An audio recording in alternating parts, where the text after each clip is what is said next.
Alors, pourquoi ce colloque? Il y a 80 ans, quasiment jour pour jour, le 2 juin 1941, le Musée national du château de Versailles rouvrait partiellement après quasiment 2 ans de fermeture. Cet accrochage avait été conçu par le conservateur en chef, Charles-Maurice Beaupré, dont vous avez ici la photographie, avec les moyens du bord, à savoir les collections restées sur place qui n'avaient pas été évacuées avant l'invasion allemande. Alors, sans avoir imaginé un seul instant lors de sa gestation, ce colloque trouve un ancrage bien étrange dans l'actualité, même si certes, à l'époque, il ne s'agissait que d'une réouverture partielle, donc dans l'aile du Nord. En 1941, le musée rouvrait, alors pour faire simple, au public français qui bénéficiait de la jouissance d'une vingtaine de salles, tandis que les grands appartements n'étaient accessibles qu'à l'armée d'occupation. Mais trêve de préambule et entrons directement dans le vif du sujet. Tout d'abord, je souhaitais revenir sur l'historique de mes recherches liées à l'écriture de mon ouvrage « Le soleil éclipsé, le château de Versailles sous l'occupation », publié il y a 3 ans. Je vous livre ici à la manière d'un puzzle éclaté parce qu'il s'agissait vraiment de cela. Toutes les sources qu'il m'a fallu consulter, digérer, ingérer aussi afin de remettre de l'ordre dans cet imbroglio historique. La préparation de ce livre a éveillé chez moi de nombreuses questions et de nombreuses réflexions. Que s'est-il passé à Versailles lors de la Seconde Guerre mondiale? Comment a-t-on protégé les monuments et leurs collections? Comment ont-ils pu sortir indemnes ou presque de ce conflit? Beaucoup de questions m'ont notamment taraudé lorsque j'ai trouvé cette photographie dans les archives de la Luftwaffe à Fribourg-en-Brisgau à l'été 2017. Il s'agit d'une photographie aérienne des châteaux et du parc de Versailles, datée du 10 mai 1940, prise de jour par un équipage de l'armée de l'air allemande. Le cliché se trouvait dans un dossier destiné aux pilotes, répertoriant les attaques à mener sur des objectifs ennemis, tant en France que dans le nord de l'Europe et en Méditerranée. Alors, au-delà de l'intérêt du cliché, il est important de souligner que le château de Versailles constituait le seul monument parmi la centaine de clichés à dominante principalement industrielle, routière, portuaire, aéroportuaire et ferroviaire. Alors, les pilotes avaient-ils pour mission de détruire ou bien au contraire d'éviter ce site classé comme isolé? En la comparant à d'autres photographies, celle-ci ne délimite toutefois aucune zone de cible en surimpression, ni dans le parc, ni sur les palais. Alors, dans cette introduction générale, j'ai souhaité m'extraire un peu de l'exemple versaillais pour ouvrir la perspective à d'autres monuments. Il sera plus amplement développé cet après-midi par Frédéric Didier et Laurent Salomé, et je les remercie vivement tous deux d'avoir accepté de se prêter à cet exercice. Le programme de ce colloque touche à l'histoire du patrimoine français durant la période 1939-1945, au vaste plan de défense passive conçu par l'État en vue de le protéger dans la perspective d'une nouvelle guerre. Ces premières réflexions datent du début des années 1930 et comme vous vous en doutez, les châteaux de la région parisienne font bien évidemment partie, parmi d'autres fleurons de notre patrimoine, l'objet de ces mesures de protection. Alors vous en avez ici le panorama géographique. On y remarque une grande densité de châteaux. Beaucoup étaient avant-guerre déjà ouverts au public et plusieurs d'entre eux sont ce que l'on dénomme des musées nationaux. Alors, le titre du colloque renvoie à la notion de château-musée, une typologie restreinte issue d'une appellation récente que l'on ne trouve pas dans les archives de l'époque. De toute évidence, elle couvre des réalités assez diverses. Certains sont plus des châteaux que des musées, proprement dit, d'autres plus des musées que de véritables châteaux. Ainsi, le musée du Louvre échappe quelque peu à cette typologie de château-musée, étant davantage un palais des beaux-arts qu'un château, même s'il en conserve des vestiges. Alors, pourquoi me direz-vous avoir restreint cette étude à l'Île-de-France? Alors, au risque de vous décevoir, je serai d'une franchise déconcertante. J'ai en effet conçu ce programme au pire moment de la crise du coronavirus et cette limitation présentait un indéniable avantage d'ordre pratico-pratique. Mais rassurez-vous, cela constitue aussi pour notre propos un avantage certain et mûrement raisonné, car l'entité géographique extrêmement cohérente par son histoire se prête fort bien à notre démonstration. Ils se trouvaient, rappelons-le tous, en zone occupée durant la période 1940-1944. Alors, cette première journée sera consacrée à des études de cas pour les châteaux-musées des anciens départements de la Seine-et-Oise et de la Seine-et-Marne. Il était malheureusement difficile de couvrir l'intégralité des châteaux, qu'ils soient ou non des musées, pour la période qui nous intéresse, mais j'évoquerai en filigrane dans ma présentation le cas du château de Maisons-Laffitte. Dans cette même session, nous ferons une ouverture vers d'autres types de musées, car on apprend toujours beaucoup par les comparaisons avec le cas d'une maison-musée, ainsi celui du musée Nissim de Camondo qui nous sera présenté cet après-midi par Sylvie Le Grand-Rossi. Alors, toujours dans cette même idée de comparaison, j'ai souhaité ne pas négliger la question de la protection des domaines nationaux, comme celui de Saint-Cloud, qui bénéficiait d'une position stratégique sur Paris, et notamment sur les usines Renault. Nous projetterons une vidéo très éclairante sur ce sujet demain après-midi, relative aux vestiges de la Seconde Guerre mondiale dans ce domaine. En comparaison, l'usage du domaine de Marly ne semble pas avoir été très important durant le conflit. Un événement dramatique survint néanmoins dans le parc de Marly-le-Roi. Le 2 avril 1942, le crash d'un bombardier Wellington de la Royal Canadian Air Force, coûtant la vie à 5 passagers des aviateurs allemands alliés et embrasant la pelouse haute du parc royal. Rappelons enfin que le fort du Trou d'Enfer, dominant la plaine de Marly, fut également occupé par les troupes allemandes. Mais poursuivons le tour d'horizon afin qu'il soit le plus complet possible en élargissant la zone étudiée. Premièrement, au château des territoires périphériques qui seront étudiés demain, le château de Compiègne par Marc Desty et Étienne Guibert, et enfin le château de Chantilly par Nicole Garnier. Deuxièmement, il convenait tout naturellement d'ouvrir notre propos à la question des châteaux ayant abrité des dépôts pour les collections. Donc, vous avez ici une carte. Au total, plus de 80 sites disséminés sur le territoire, certains en zone occupée, d'autres en zone libre, jusqu'à leur invasion à partir de novembre 1942. Le château de Chambord, dépôt principal ou central, servi de gare de triage, à savoir de redistribution des caisses vers d'autres châteaux. Il y a également d'autres sites, château de Valençay, château de Sourches, château de Brissac, château de Cheverny, pour ne citer que. Cette perspective complémentaire sera abordée demain dans la matinée. Les châteaux d'ouest de la France par Aurélien Arnaud, le dépôt de Valençay par Manon Belay et enfin le dépôt du château de Chambord par Alexandra Fleury. Le véritable chef d'orchestre de cette gigantesque opération d'évacuation des collections des musées nationaux fut Jacques Jaujard, donc vous avez ici la photographie, directeur adjoint puis directeur des musées nationaux. Je ne peux malheureusement m'y attarder, mais ce dernier avait précédemment joué un rôle très important dans l'évacuation des collections espagnoles, et cette expérience fut sans doute une force dans cet exode.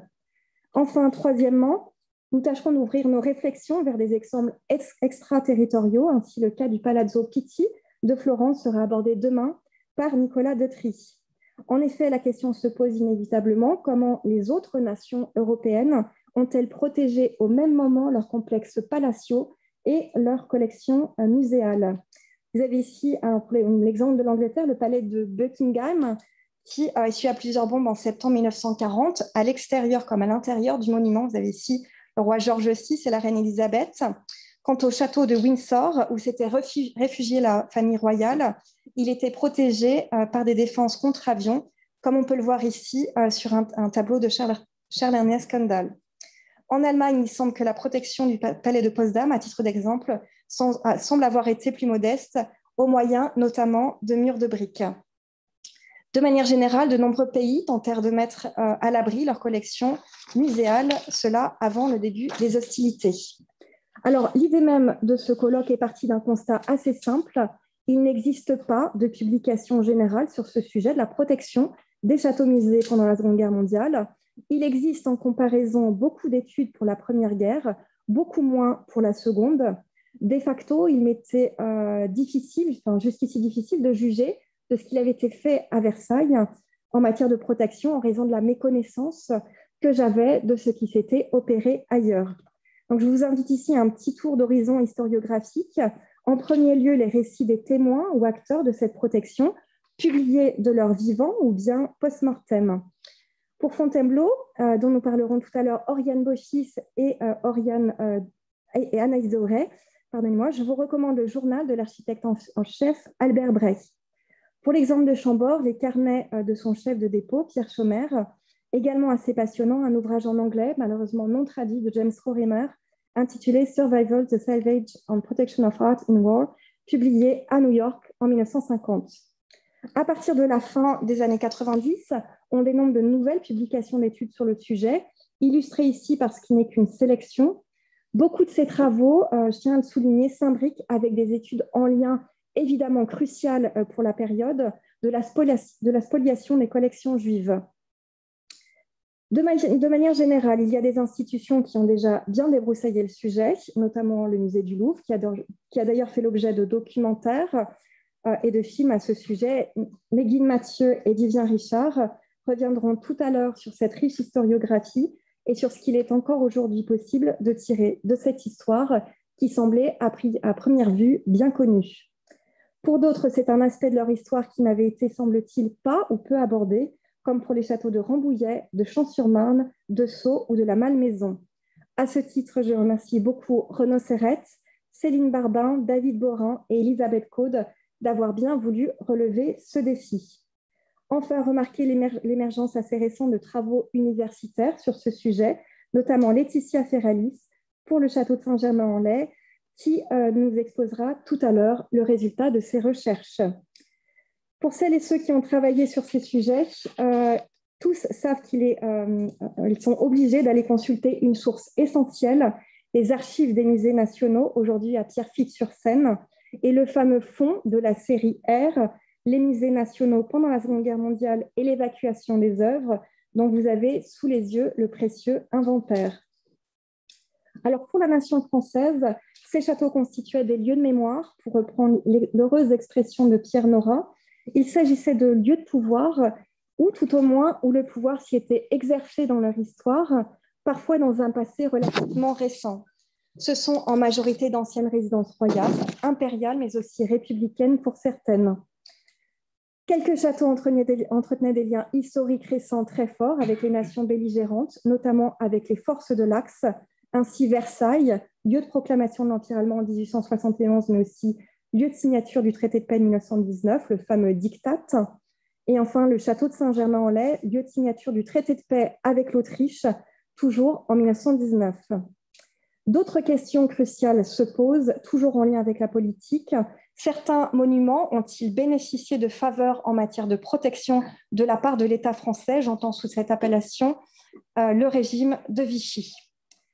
Le souhait du maréchal Pétain de déplacer sa capitale à Vichy rend la perspective particulièrement intéressante pour le château de Versailles. À bien des égards, ces lieux apparaissaient comme emblématiques, stratégiques, nécessitant des attentions particulières en matière de protection avant et pendant le conflit. Alors, comment protégea-t-on? Quand protégea-t-on? Le dispositif se mit progressivement en place au cours des années 30, s'améliora et se peaufina au cours du temps. En 1938, la crise de Munich constitua une première grande répétition générale qui donna lieu à bien des améliorations.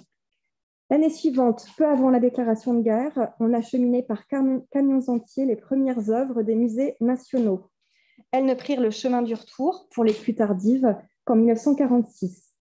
Alors, que protégea-t-on? Cette protection touchait trois axes: les monuments, les collections et les hommes. Je vous ai mis ici un schéma très simple qui montre une division. D'un côté, la conservation sur place, donc in situ, des collections et du décor architectural. De l'autre, une conservation hors les murs de ces mêmes éléments. Alors, pour le monument proprement dit, tout ne pouvait être bien évidemment protégé. C'était généralement les zones les plus vulnérables, à l'intérieur comme à l'extérieur du monument, comme les fenêtres qui étaient souvent obturées par des sacs de sable et parfois par des panneaux de bois. Vous avez ici deux exemples pour le musée du Louvre et pour le château de Fontainebleau. Les collections muséales, quant à elles, furent sélectionnées par ordre de priorité selon des listes préétablies pour être protégées sur place ou bien évacuées par camion dans un autre monument prévu à cet effet, comme ici au château de Sourches, Et rappelons évidemment que toutes les œuvres n'étaient pas transportables. Au château de Maison, on a ainsi conservé le mobilier jugé de second ordre dans la salle à manger du comte d'Artois, dont les fenêtres avaient été protégées. Les sculptures étaient quant à elles conservées dans les caves. Enfin, ces châteaux devaient être des lieux de protection pour les femmes et les hommes qui y travaillaient. On a donc constitué des abris, certains blindés, afin de les abriter en cas d'alerte ou de bombardement. Alors, de quoi se protégeait-on et quels étaient les ennemis? Les dommages que l'on redoutait le plus, le vol, mais aussi et plus encore la destruction, notamment en cas d'incendie. Pour les dépôts, on privilégia des châteaux accessibles à tout point de vue, proches de points d'eau, et les exercices furent réguliers, notamment pour tester le matériel devant être utilisé en cas d'incendie. Pendant l'occupation, ces monuments tentèrent d'échapper à la présence physique de l'occupant, présence qui pourrait avoir eu bien évidemment des conséquences fâcheuses, notamment en les exposant à des bombardements. Il ne fallait, et cela à tout prix, ne pas rendre ces espaces théâtres d'opérations militaires et bien évidemment qu'ils ne soient pas réquisitionnés. Ce qui ne fut pas toujours le cas, et en matière justement de démonstration militaire, vous avez ici la préparation d'une retraite au flambeau dans la cour d'honneur du château de Fontainebleau à l'été 1940. En tous les cas, il convenait de camoufler du mieux possible cette présence militaire. Vous avez ici une photo du camouflage des camions de l'armée américaine dissimulés derrière des filets. Alors, qui protégeait? Ces lieux bénéficiaient d'une protection multiple. Je vous montre à peu près le même type de schéma. Tout d'abord par les personnels scientifiques, techniques et de surveillance contingentés durant la période. On chercha, avant même le début du conflit, à maintenir des équipes en place et surtout qu'elles ne soient pas mobilisées. Rappelons d'ailleurs ici le contexte de vie très difficile de l'ensemble de ces personnels durant la guerre, qui subirent bien évidemment de la même manière que les autres les restrictions alimentaires et autres sources d'inquiétude du quotidien. Alors, il est important de bien comprendre le rôle de chacun dans cette entreprise de protection, notamment celui, je reviens sur mon schéma, du conservateur en chef et celui de l'architecte en chef affecté au monument. D'un point de vue de la tutelle administrative, j'ai rappelé tout à l'heure le rôle de Jacques Jaujard, directeur des musées nationaux. Rappelons également le rôle du directeur général des Beaux-Arts, Georges Huysmans, jusqu'à l'été 40, ensuite remplacé par Louis Hautecoeur. Dans les dépôts abritant les collections nationales, c'était les personnels à la fois scientifiques et de surveillance qui assuraient leur mission, mais cette fois-ci hors les murs. Vous avez ici le poste de surveillance du château de Fourches. Et on ne doit pas oublier, même si cela peut sembler anecdotique, de rappeler l'importance de la population locale dans ces opérations. Des scouts ont ainsi servi à la surveillance du château de Maison au début de la guerre, en observant le ciel depuis le campanile afin de signaler la chute d'éventuels projectiles. Les employés de la Samaritaine vont participer aux opérations d'emballage des collections du musée du Louvre en 1939. À Chantilly, enfin, 2 artistes familiers des lieux servirent manifestement à l'emballage des collections du château-musée. Alors, la protection des monuments et des œuvres a-t-elle été assurée par d'autres nations?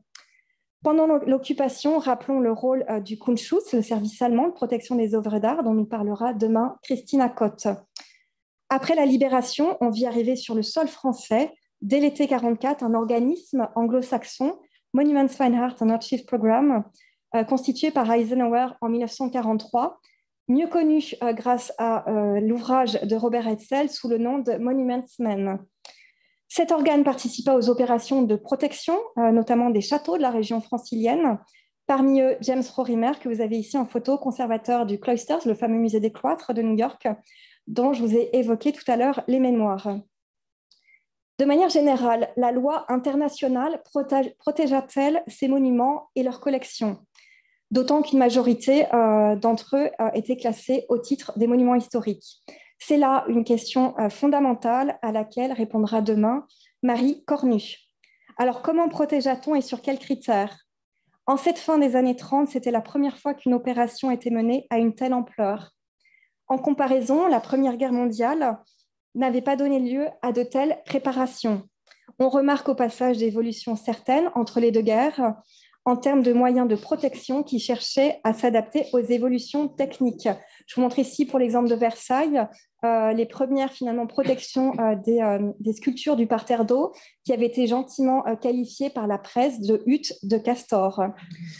Pour la protection des collections, cela suppose des questions de jugement et d'appréciation d'ordre esthétique.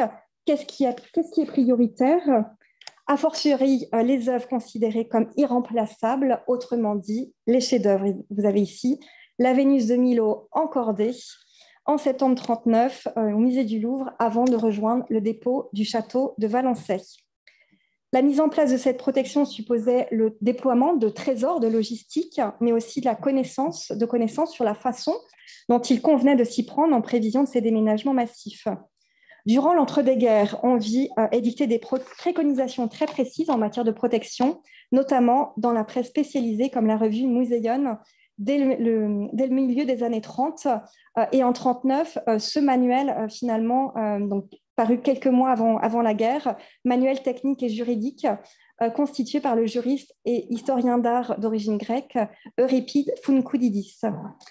Enfin, l'idée peut sembler simpliste, mais l'on protège également en informant, à la fois en rappelant aux soldats qu'il est interdit de commettre le moindre dommage, mais aussi qu'il s'agissait de sites sous protection. Donc ici, je vous présente une affiche déployée dans le corps central du château de Versailles en 1940 et une affiche trilingue placardée au gris du château de Sourches en 1944. Plus visible encore, cette fois-ci depuis le ciel, cette inscription au musée du Louvre, déployée en 1944 dans les jardins du même château pour signaler aux aviateurs la présence de trésors artistiques. Alors, quels étaient les véritables risques ? Bien qu'ils ne fussent pas des objectifs militaires, certains sites pouvaient être particulièrement exposés en raison de leur situation géographique à proximité de cibles militaires, d'autant que les erreurs de frappe pouvaient bien évidemment arriver. De même, les installations de défense contre avions, les fameuses plateformes de DCA, pouvaient occasionner des vibrations particulièrement nocives sur les monuments et sur les œuvres. Ainsi, les châteaux totalement isolés, comme le château de Chambord ou de Sourches, par exemple, offraient indiscutablement des atouts en matière de protection et constituaient des zones a priori hors de danger. Alors, à l'aune de l'exemple versaillais, de grandes questions se posent. A-t-on surévalué le danger ? Plus encore, les mesures de protection ont-elles été pires que le mal dont elles étaient censées se prémunir et combattre ? Alors, pour reprendre une réflexion de Pierre Chaumer relative au démontage, à l'évacuation, puis au destin totalement rocambolesque des boiseries du château de Versailles, je le cite, « L'excès de précaution et de sagesse ne fut-il pas une folie ?» Où je vous invite à réfléchir à un commentaire du conservateur Charles Morichaud-Beaupré, publié en 1947. « Avec les vies humaines, la guerre menace directement les monuments et les œuvres d'art. Les protections sont toutes assez vaines et souvent presque aussi dangereuses que la guerre elle-même. » La question mérite évidemment l'examen. S'est-on finalement, en un certain sens, trompé d'ennemi ? En effet, les conditions de conservation liées à l'absence de chauffage se sont révélées un ennemi majeur lors des 2 derniers conflits, d'autant que les hivers ont été particulièrement froids. Ne fallait-il pas tout simplement redoubler de vigilance pour mettre de côté des matières premières et notamment de combustible pour chauffer ces monuments ? Il est vrai, pour la plupart, ces châteaux ont été épargnés à la fois du point de vue du bâtiment que de leur collection. Malgré tout, retenons le triste exemple du château de Vincennes, dont le pavillon de la Reine a été entièrement pulvérisé et que nous exposera, l'exemple de Vincennes que nous exposera cet après-midi Pascal Monet. Il est vrai, Vincennes fut aussi celui le plus exposé en matière de cibles militaires. Le patrimoine public a-t-il été mieux protégé que le patrimoine privé ?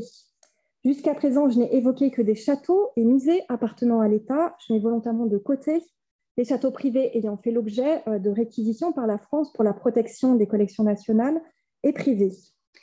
Les premiers résultats de mon sondage dans ce contexte laissent entrevoir différents cas de figure. Pour beaucoup, ces châteaux privés ont été occupés durant la période 1940-1944. Ainsi, le château de Vaux-le-Vicomte, qui n'était pas ouvert au public avant-guerre, fut occupé par le maréchal Erwin von Witzleben et son état-major. Mais aucun dégât particulier ne fut à déplorer, si ce n'est un accident causé sur une toile par une queue de billard lors d'une partie de jeu et quelques bombes incendiaires tombées dans le parc. D'autres châteaux privés de la région parisienne subirent néanmoins un bien plus triste sort, comme ce fut le cas du château des Clés-sous-Bois, à moins de 10 km d'ici, alors propriété de la famille Essel, dont il ne reste aujourd'hui que 2 tourelles. La bâtisse fut en effet incendiée après le départ des troupes allemandes. De manière générale, les châteaux, quel que soit leur statut juridique, semblent avoir constitué des refuges, et j'irai même jusqu'à l'image de paratonnerres, à la fois pour la protection des œuvres, in situ dans les châteaux qu'ils ont abrités jusque dans les années 45-46. Ils ont aussi servi de paratonnerres pour la protection humaine, notamment de la population locale. Alors, quels bénéfices pouvait-on tirer de ces protections, tout au moins pour les châteaux déchargés ou plutôt privés de leurs trésors? Beaucoup de lieux sont finalement restés vides ou presque en raison de l'évacuation des collections. Ce fut ainsi l'occasion de repenser le musée, le parcours des collections, l'accrochage des œuvres. Alors, cette protection a-t-elle empêché l'ouverture de ces lieux au public? Certains ont ouvert presque entièrement, comme le Louvre, partiellement, comme Versailles et Compiègne. D'autres sont restés fermés, comme Saint-Germain-en-Laye. Mais au fond, ces lieux pouvaient-ils réellement se maintenir comme lieu culturel attractif, faute de pouvoir montrer leurs chefs-d'œuvre? Au-delà de la protection de ce que l'on connaît, il est très important de questionner la réception critique de ces dispositifs par la population française, mais aussi par les forces belligérantes. Je reviendrai une nouvelle fois à l'exemple du château de Versailles et de ses jardins, que je connais bien évidemment le mieux. Reconnaissons-le d'emblée, le dispositif a été très, très critiqué. Alors non, en ce qui concerne la mise à l'abri des collections, plutôt bien accepté, mais les démontages entrepris dans le château et les jardins pendant la drôle de guerre ont suscité beaucoup plus d'attaques. Je vous rapidement donc un article de Paris Soir, donc dans la presse collaborationniste, on attaque directement l'architecte en chef. C'est le cas également, je ne vais peut-être pas le développer, dans le cas des rapports du Kunstschutz, où on met directement en cause finalement le caractère judicieux de ces protections. Et finalement, on voit bien qu'avec le temps, avec le temps, la perception évolua comme en témoigne cet article du journal Le Monde du 1er juin 1946, rappelant tous les bienfaits de cette protection. Tout est donc question d'appréciation, ou plus encore, pardonnez-moi l'expression, de timing. L'armée allemande sortait ternie de la Première Guerre mondiale suite aux destructions qu'elle avait perpétrées dans le nord de la France, notamment à la cathédrale de Reims. Durant la dernière guerre, on perçoit une volonté clairement affichée de la part de l'Allemagne, mais aussi de tous les belligérants, de se présenter comme des défenseurs du patrimoine aux yeux de l'opinion publique.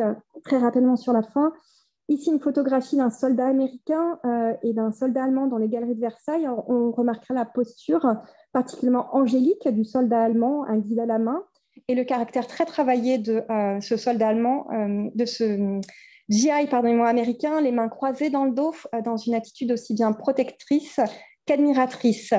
La désinformation ou fake news, pour reprendre une formule d'actualité, allait d'ailleurs bon train, comme l'encourageait probablement la propagande. Pour Versailles, on prêtait aux Allemands bien évidemment à tort durant le conflit. Le déboulonnage de la statue équestre de Louis XIV dans la cour d'honneur en 1940, ou bien encore, comme vous pouvez le constater dans cet article du New York Times, l'incendie de l'aile du Midi au départ du troupe de la Wehrmacht à la mi-août 1944. À plusieurs reprises, les Allemands durent contrecarrer ces fausses rumeurs diffusées par les Alliés, notamment par l'intermédiaire de la radio anglaise. Néanmoins, ces aspects de propagande mis de côté, reconnaissons qu'une véritable admiration pour ces lieux semble avoir prévalu, si l'on en juge, ici par la publication d'ouvrages, notamment celui de Gunther Rebein intitulé Schlösser der Île-de-France, publié en 1942. J'arrive à ma conclusion. Tous ces aspects imposent donc un regard critique. L'atteinte du patrimoine artistique perçu et élevé au rang de patrimoine mondial et universel revêtait un caractère diplomatique. Il y avait derrière tout cela l'idée que ce n'était pas seulement le patrimoine d'une nation, qu'elle soit vaincue ou triomphante, mais un bien commun. Cette vision utopiste Ça a marche. malheureusement ses limites, comme Super. le rappellent les Bon, bah, écoute, destructions on commises se en tient au France par courant. les Allemands. Ok, J'évoquais ça tout à l'heure marche. le C'est château un de peu dur, Vincennes, le mais château des Clés-sous-Bois.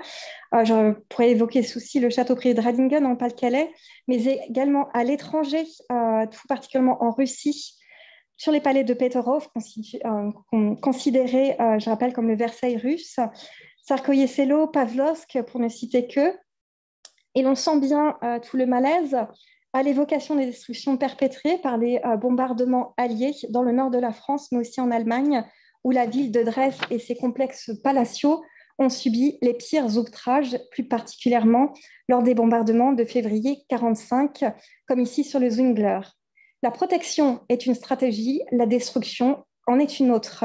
Et je vous renvoie à ce sujet aux travaux de l'historien Jean-Charles Foucrier. En 1940-44, on reprocha aux armées d'occupation de multiples exactions au sein de ces monuments, des petits actes de vandalisme, de petits larcins en tout genre. Et par la suite, on observe de même ces mêmes faits par les armées alliées, et notamment américaines, comme l'atteste cette lettre de Jacques Jaujard au ministre de l'Éducation nationale, René Capitan. Alors, comment reprocher à un allié de détruire, même si cette destruction n'est pas directement intentionnée, ce qu'il est dans le même temps en train de sauver? De manière générale, l'analyse nécessite de conserver un œil critique, et je rappellerai en dernier lieu ces réflexions d'André Gaux, publiées en 2007 dans son ouvrage intitulé « Des musées au-dessus de tout soupçon ». Gaux reproche l'héroïsation conférée par les historiens à certains acteurs, selon lui, travestir les faits historiques en accentuant les menaces sur le patrimoine de la nation pour donner à ses conservateurs l'étoffe d'un héros ne pouvait que jeter la suspicion. Alors, entendons-nous bien, il ne s'agit pas ici de faire l'apologie ou le procès de ceux qui ont pensé ou assuré ces mesures de protection des collections et du patrimoine national, mais avant tout de mettre à plat ce vaste dispositif, de le comprendre tout en le faisant connaître au plus grand nombre. Il ne s'agit donc pas de juger ce qui a été fait par nos prédécesseurs en matière de défense passive et de protection, mais plutôt de voir quels enseignements il est possible d'en tirer. Nos pratiques muséales ont bien évidemment évolué et beaucoup d'entre nous frémiraient, il est vrai, aujourd'hui, de voir quelqu'un fumer, comme c'est le cas ici, au-dessus d'un tableau, donc au moment du retour de la liberté guidant le peuple de Delacroix en 1945. À bien des aspects, ce colloque sera ainsi l'occasion de mutualiser nos recherches sur bien des sujets et d'entretenir pour l'avenir une forme de mémoire sur cette histoire jusqu'à présent mal connue.